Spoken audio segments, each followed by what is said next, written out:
Hey everyone, this is Friedel Hakaraj Reis, and I'm here with my recap and review of True Detective Season number 4, Night Country, episode number 4, and there are only like 2 more episodes to go. And I mean, when it comes to the previous episode and this particular episode, I can see how certain viewers might be like, hey, episode number 3 and episode number 4 have felt very fillerish, and I can see where they're coming from.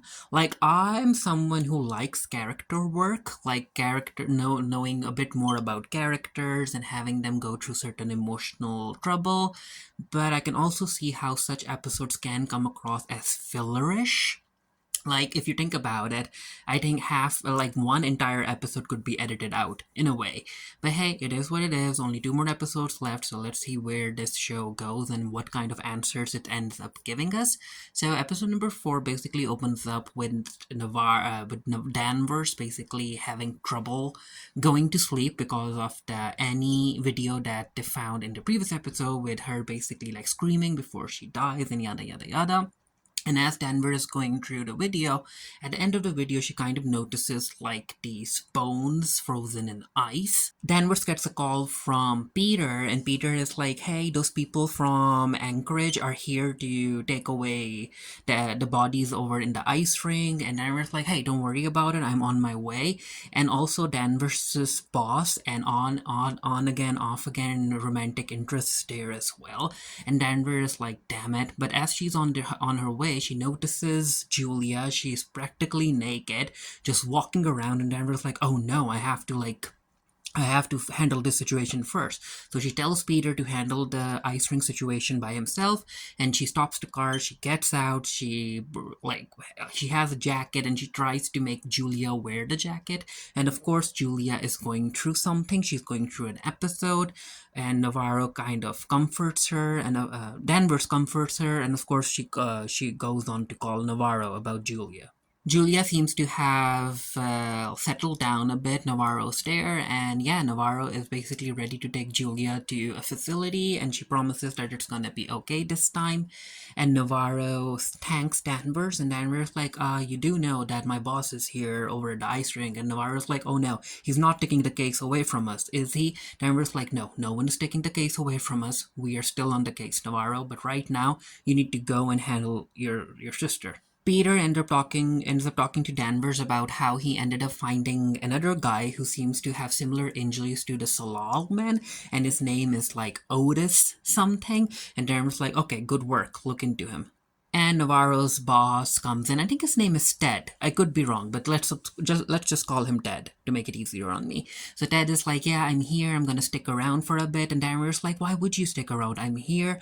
I'm handling the situation and yada yada yada. You're not taking the case away from me, Ted. And Ted was like, no, I'm not taking the case away.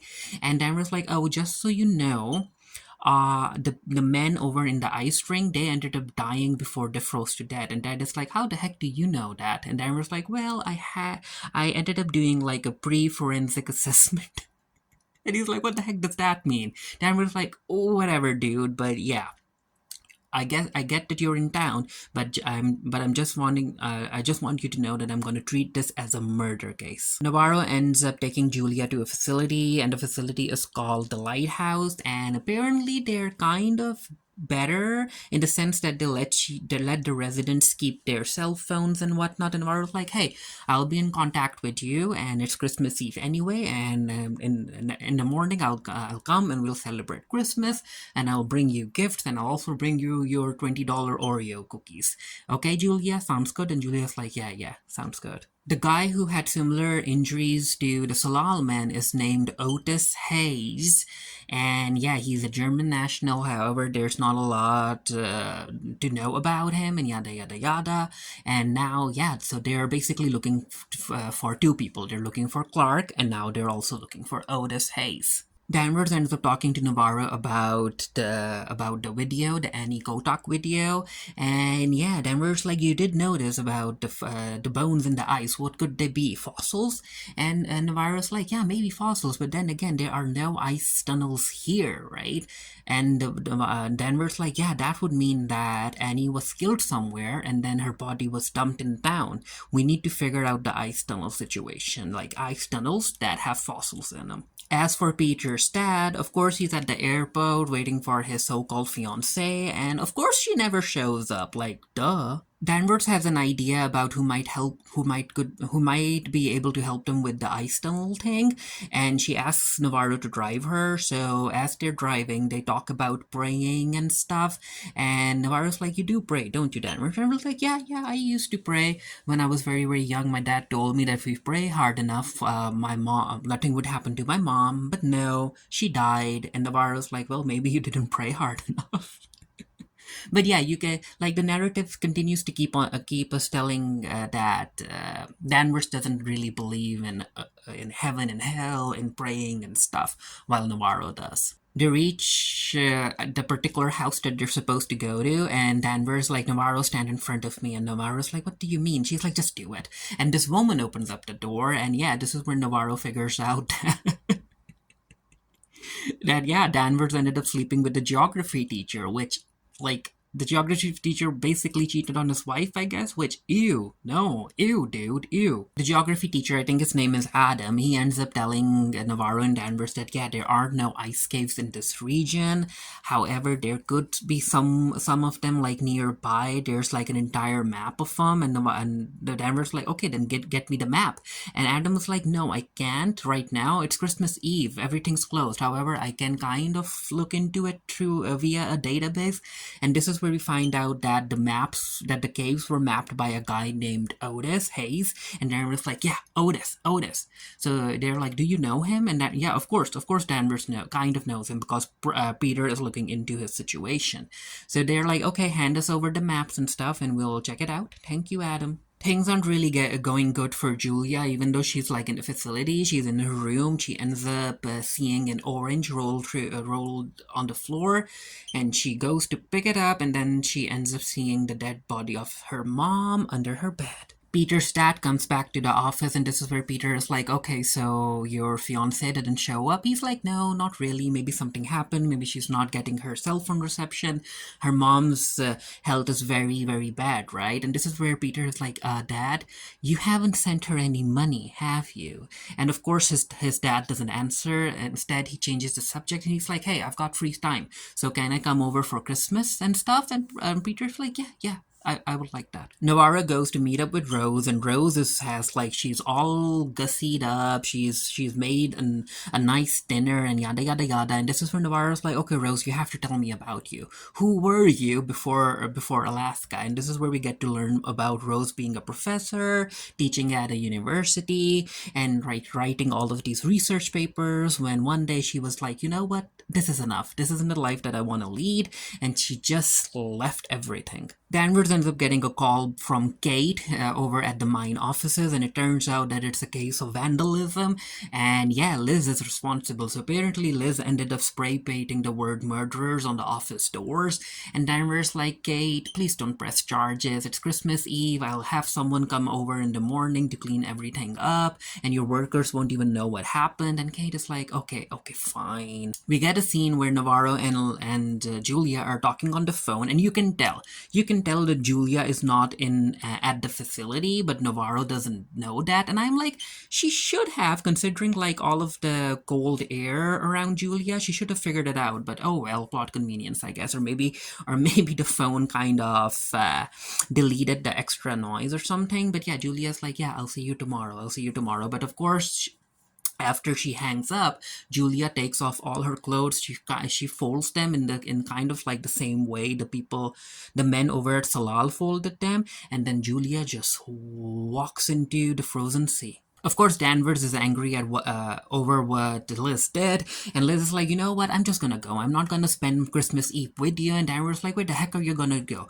Over to Pryor's?" And yeah, that's exactly where Liz is gonna spend her Christmas Eve. And I'm like, "Liz, come on, like."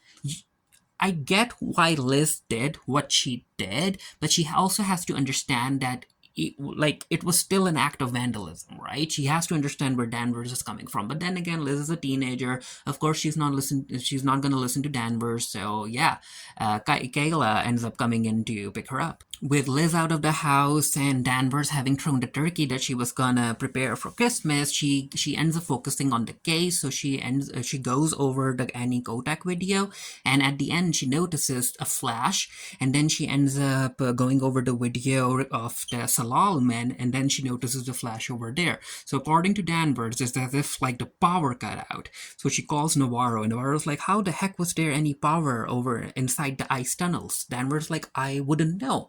It could be a power generator, an emergency generator, who knows?" And the guy that we were talking to in the previous episode, who was over in those that campsite that don't allow people from the outside to come in without permission, like he used to work over the Salal Institute. Maybe he knows something about generators and stuff, so we have to go and talk to him. And Danvers like, "Okay, I'm coming to pick you up." And Navarro's like, "No, you're not, you're drunk as heck." And then Danvers like, "Okay, then fine, pick me up." And Navarro's like, and this is where Danvers like, "Okay, fine, I'll get Peter to pick you up," even though she knows that Peter is wants to spend time with his family. And I'm like, I get it that Danvers is focused on the case, but then again, she also has to work on her people relationship building, because it's like, Danvers, if your Christmas ended up getting ruined because Liz went away, that doesn't mean you have to like ruin other people's Christmas too. But oh well, she's gonna do what she's gonna do. So of course she ends up calling Peter to go and pick up Navarro and go with her to meet up with the guy they saw in the previous episode. They go to Mr. Tagok's house. Yeah, Tagok. His name was Tagok. Yeah.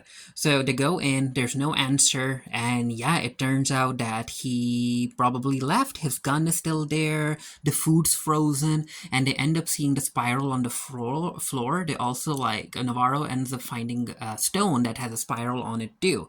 So yeah, something happened to Mr. Tagok. Navarro asks the other people over at the campsite. She's like, "Where's Mr. Tagok?" And the guy is like, apparently their leader. He's like, he left as soon as you guys came in. He left for yesterday. He went to like do seal hunting or something. He hasn't come back yet." And then Navarro holds up the rock with the spiral, and she's like, "Do you know what this means?" And the dogs end up barking, and yeah, it's time for Peter and Navarro to leave. Navarro decides to go to Ted's in order to hook up with him, but yeah, Ted isn't really having it because Ted kind of lays it out to her. He's like, "You know what, Navarro, you're a mess." And Navarro's like, "What do you mean I'm a..." Danvers like, "What do you mean I'm a mess?" Danvers, my bad, Navarro.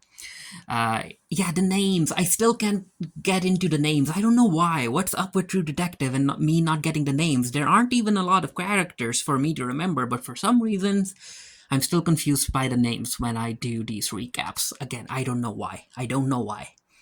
So anyway, so Ted is like, no, Danvers, you don't get, like, they talk about how Danvers was supposed to be promoted, but Ted took her job, and it was because even though Danvers is good at her job, again, she's not very good when it comes to building relationships. People don't want to work with her anymore. And Ted is like, yeah, and that thing ended up getting worse after Holden and Jake and Holden's death. And Liz is like, no, you don't get to say that. So she just leaves. We cut to Navarro and Peter in the car, and Navarro gets a call about her sister, and yeah, you can tell that she died. Peter goes to bed and he basically says sorry to Kayla, and Kayla is like, "No, you're not sorry." And Peter is like, "But why don't you say it, huh? Why don't you just say that you regret marrying me and having my baby?" Which is like, wow, so these two actually have issues, huh? So it's not really about him spending a lot of time over at the police station. There's more going on. Navarro goes to the facility, understandably, and she's like, "Where the heck is my sister?" And the guy over there at the reception is like, "Yeah, let me check if she's in." And Navarro's like, "No, she's not in. How the heck could you let anyone just leave the facility without you guys knowing?" And the guy is like, "Well, we can't forcefully, like, keep people here."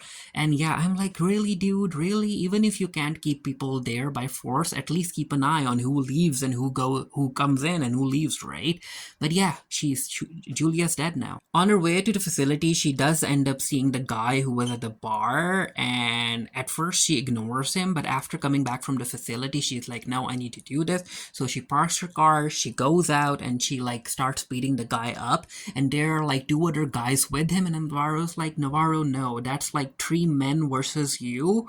Like, those are bad odds. Even if you're a trained professional, those are bad odds. And of course, she ends up getting beaten up. Danvers, who is still drunk, she's driving home, and yeah, she ends up seeing a polar bear on the road, and she stops, and it's the same polar bear that Navarro saw, the polar bear with his left eye injured, and I'm like, again, that's a hallucination, right?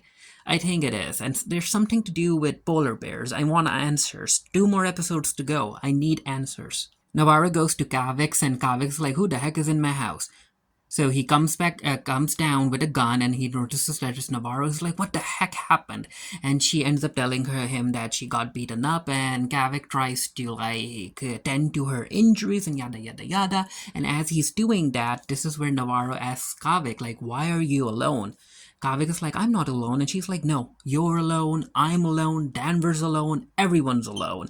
And Kavik is like, "No, I'm not alone." And he ends up getting on his knee, and I'm like, "Oh no, is he going to propose to her right now?" But no, he basically uses that as a distraction to, I guess, like fix Navarro's broken finger.